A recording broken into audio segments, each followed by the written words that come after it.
கிறிஸ்து இயேசுவுக்குள் அன்பாய் அழைக்கப்பட்ட சகோதர சகோதரிகளை, உங்கள் அனைவருக்கும் ஆண்டவராகிய இயேசு கிறிஸ்துவின் நாமத்தினாலே அன்பின் வாழ்த்துக்கள். எபிரேயர் 11ஆம் அதிகாரத்தில் விசுவாசிகளின் பட்டியல் வருகிறது. அதில் 4ஆம் வசனத்தில் ஆபேலும், 5ஆம் வசனத்தில் ஏனோக்கும், 7ஆம் வசனத்தில் நோவாவும், 8ஆம் வசனத்தில் ஆபிரகாமும் வருகின்றார்கள். அடுத்ததாக ஆபிரகாமுக்கு அடுத்ததாக ஈசாக்கு வர வேண்டும். ஆனால் தேவன் விசுவாசிகளின் பட்டியலில் முதலாக ஒரு ஸ்திரீயை வைத்திருக்கிறார். யார் அந்த ஸ்திரீ? ஆபிரகாமின் மனைவியாகிய சாராள். எந்த சாராள்? நாம் எல்லோரும் அடுத்த உற்பவ காலத்திலே ஒரு குமாரனை பெறுவாள் என்று கர்த்தர் கூறிய பொழுது ஆதியாகமம் 18ஆம் அதிகாரம் 12ஆம் வசனத்திலே படித்து பார்த்தோமானால், ஆகையால் சாராள் தன்னுடைய உள்ளத்திலே நகைத்து என்றுதான் எழுதியிருக்கும். ஆகையால் சாராள் தன் உள்ளத்தில் நகைத்து என்றுதான் எழுதியிருக்குமே தவிர தேவனுக்கு கோபமூட்டும்படி சிரித்தார்கள் என்பது போல எழுதியிருக்காது. நாம் அப்படியே பிரசங்கம் செய்து அப்படியே பழகிவிட்டோம். அப்படி பார்த்தால் ஆதியாகமம் 17ஆம் அதிகாரம் 17ஆம் வசனத்தை படித்தால், ஆதியாகமம் 17ஆம் அதிகாரம் 15ஆம் வசனத்திலிருந்து, பின்னும் தேவன் ஆபிரகாமை நோக்கி, உன் மனைவி சாராயை இனி சாராய் என்று அழைக்காதிருப்பாயாக, சாராள் என்பது அவளுக்கு பேராய் இருக்கும். 16ஆம் வசனம், நான் அவளை ஆசீர்வதித்து அவளாலே உனக்கு ஒரு குமாரனையும் தருவேன், அவள் ஜாதிகளுக்கு தாயாகவும் அவளாலே ஜாதிகளின் ராஜாக்கள் உண்டாகவும் அவளை ஆசீர்வதிப்பேன் என்றார். அப்பொழுது ஆபிரகாம் முகங்குப்புற விழுந்து சிரித்து என்று பதிவாகியிருக்கு. அந்த அம்மாவாவது பாவம் மனசுக்குள்ள நகைச்சாங்க, உள்ளத்தில் நகைத்து அப்படின்னு தான் பதிவாயிருக்கு. இவரு கீழே குப்புற விழுந்து சிரிச்சாரு. பாருங்க என்ன எழுதியிருக்கு. அப்பொழுது ஆபிரகாம் முகங்குப்புற விழுந்து நகைத்து, 100 வயதானவனுக்கு பிள்ளை பிறக்குமோ, 90 வயதான சாராள் பிள்ளை பெறுவாளோ என்று தன் இருதயத்திலே சொல்லிக்கொண்டு, அப்படி இருந்தவர் தான் பின்னாடி படிப்படியா விசுவாசத்தில் வளர்ந்து விசுவாசத்தின் தகப்பனாயி தேவனுக்கு சிநேகிதன் என்று அழைக்கப்படும் அளவுக்கு அவர் தன்னுடைய விசுவாசத்திலே முன்னேறி வந்தார். அதற்கு ஒரு குறிப்பிட்ட காலம் எடுத்தது. அதனால்தான் இயேசு கிறிஸ்து வேத வாக்கியங்களை வாசித்து பாருங்கள் அப்படி சொல்லுங்க. என்ன சொன்னாருன்னா, அவர் வேத வாக்கியங்களை ஆராய்ந்து பாருங்கள் அப்படின்னு சொன்னார். ஆபிரகாமுக்கு 100 வயது, தாயாகிய சாராளுக்கு 90 வயது.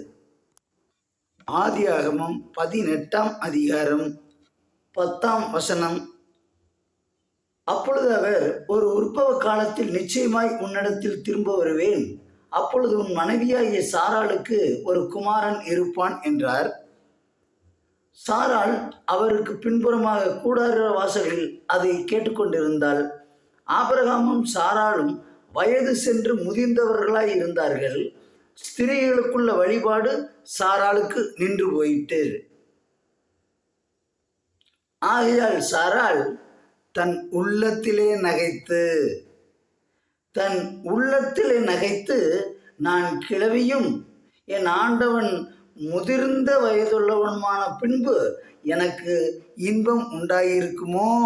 இந்த வசனத்தின்படி பார்த்தா சாராள் விசுவாசம் இல்லாத ஒரு பெண் போல தெரியும். அதே இது எபிரேயர் 11 எபிரேயர் 11ஆம் அதிகாரம் 11ஆம் வசனத்தில் பார்த்தால், விசுவாசத்தினாலே எபிரேயர் 11ஆம் அதிகாரம் 11ஆம் வசனம், விசுவாசத்தினாலே சாராளும் வாக்குத்தத்தம் பண்ணினவர் உண்மையுள்ளவர் என்று எண்ணி கர்ப்பம் தரிக்க பேலனடைந்து வயது சென்றவளாயிருந்தும் பிள்ளை பெற்றாள் அப்படின்னு பதிவாயிருக்கு. அப்படின்னா இந்த ஆதி ஆகமம் 18ஆம் அதிகாரம் 10, 11, 12 இந்த வசனத்துக்கும் எபிரேயர் 11ஆம் அதிகாரம் 11ஆம் வசனத்துக்கும் இடையே தாயாகிய சாராளுடைய விசுவாசம் வளருவதற்கு ஏதோ ஒரு காரியம் கிடைத்துள்ளது.